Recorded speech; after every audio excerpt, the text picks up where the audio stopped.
বিসমিল্লাহির রহমানির রহিম। বাংলাদেশ মানব জোটের পক্ষ থেকে আমি কাজী মোশাররফ হোসেন।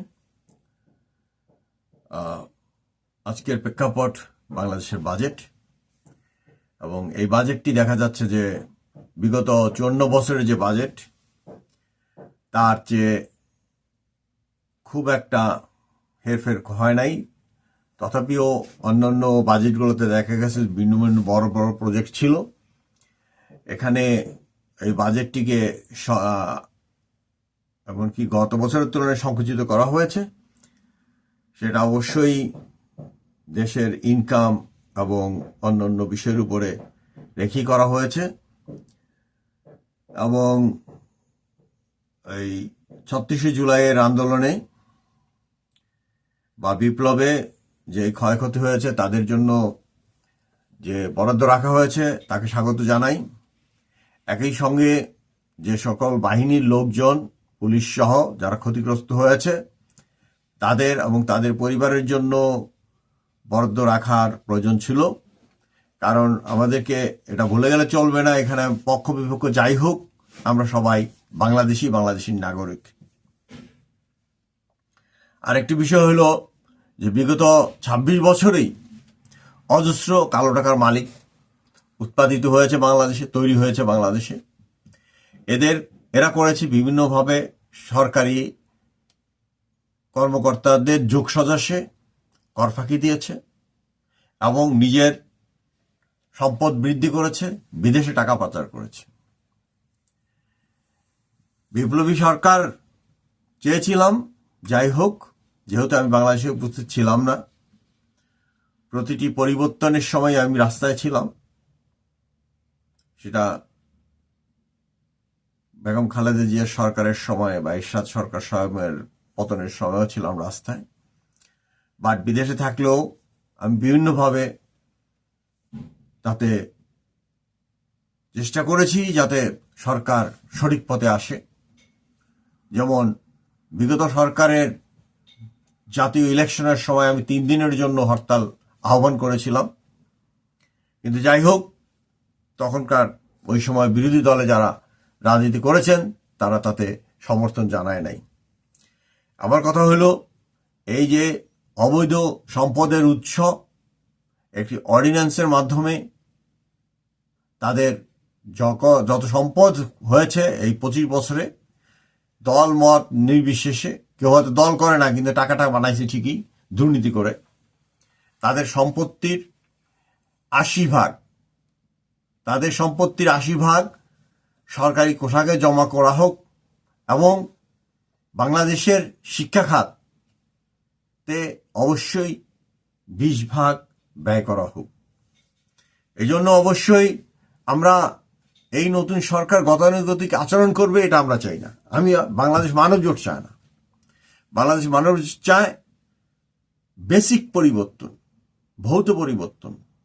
যেই গতানুগতিক রাজনীতির মাধ্যমে এই দুর্দশাকর একটা মহাদুর্দশায় পতিত হয়েছিল দেশ, সেখান থেকে অর্থনৈতিকভাবে এবং দৃষ্টিভঙ্গির থেকে, এবং আমি আগেও বলেছি যে সরকারি কর্মচারীদেরকে বন্ড দিতে হবে। কি বন্ড? যে তাদের হাত কেটে ফেলা হবে, অথবা তাদের যে সম্পদ আছে সেই সম্পদের 4 থেকে 5 গুণ জরিমানা করা হবে। তারা জীবনভর ভাতা খাবে, সরকারি ভাতা, রাষ্ট্রীয় ভাতা খাবে। তারা সাস্টেইন লেভেলে সরকারের ভাতা খাবে, কিন্তু তাদের সকল সম্পত্তি বাজেয়াপ্ত করতে হবে অথবা হাত কেটে ফেলতে হবে। একথা বলতে হয়তো অনেক ধর্ম নিয়ে রাজনীতি করে, কিন্তু সরাসরি বলতে, পাবলিকের কাছে বলতে তারা রাজি না। কিন্তু আমার কথা হলো পরিষ্কার, তাদেরকে বন্ড দিয়ে চাকরি করতে হবে। মানে দুর্নীতি সকল কিছুর মা, মিথ্যা সকল কিছুর মা, সেটা যেরকম সত্য, এবং রাষ্ট্রীয় সম্পদ বিনষ্টের মেইন, সেখান থেকে যদি ফেরত আনতে হয় তবে তাই করতে হবে।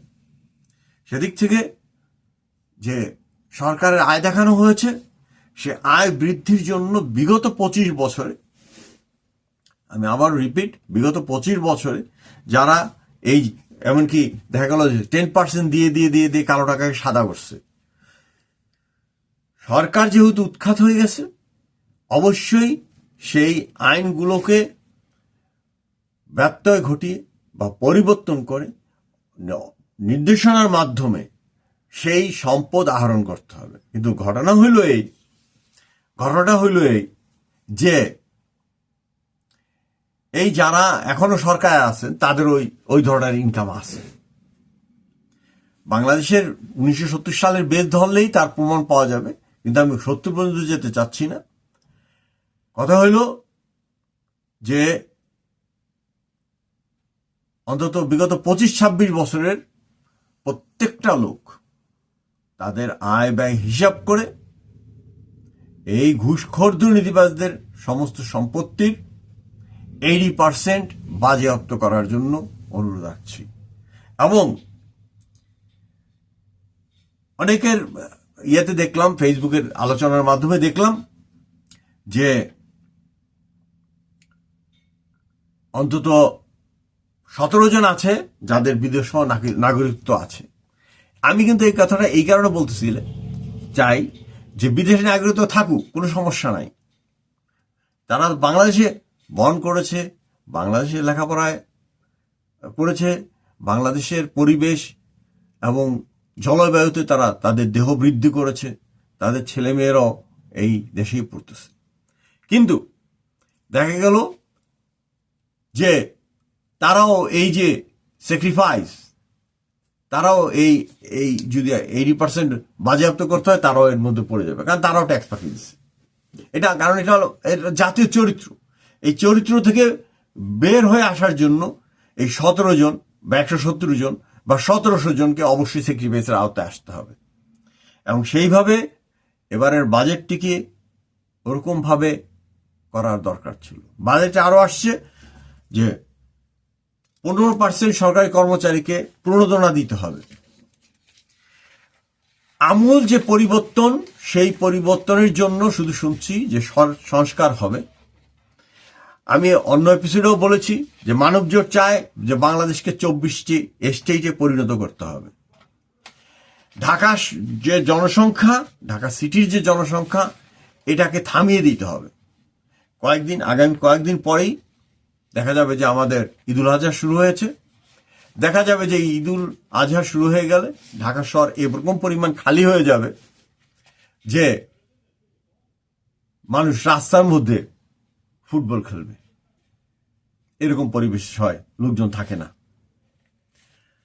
সেই জন্য এই ঢাকাকে সীমিত করে ফেলতে হবে বিভিন্ন কারণে, ফেসিলিটিগুলোকে সাব স্টেটে পাঠিয়ে দিতে হবে। কিন্তু কথা হলো তারও কোনো দিক নির্দেশনা এই বাজেটের মধ্যে নাই।